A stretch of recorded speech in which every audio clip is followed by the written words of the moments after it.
ਲੱਖ ਕੰਜਰਾਂ ਦੀ ਸੇਵਾ ਕਰੀਏ,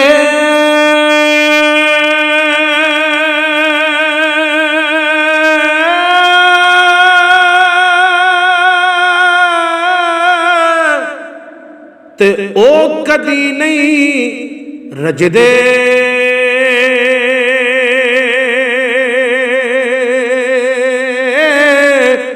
ਲੱਖ ਕਿਕਰਾਂ ਦੀ, ਲੱਖ ਕਿਕਰਾਂ ਦੀ ਗੋਡੀ ਕਰੀਏ,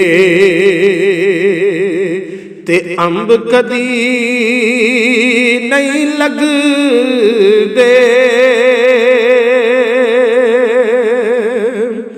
ਮੀਆਂ ਸਾਹਿਬ ਫਰਮਾਉਂਦੇ ਨੇ ਬੇਹਯਾਈ ਦੇ ਹਲਵੇ ਨਾਲੋਂ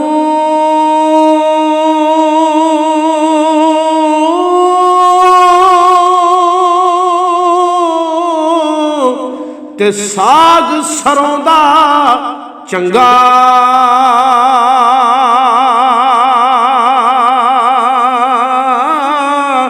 ਬੇਗੈਰਤ ਦੀ ਯਾਰੀ ਨਾਲੋਂ,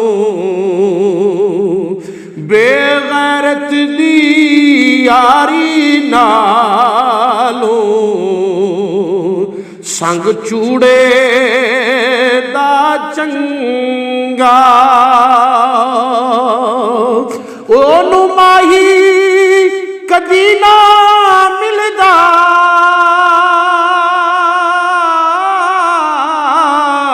ਤੇ ਜਿਹੜਾ ਦੁਆ ਕਰਾਂਦਾ ਸਾਂਝਾ।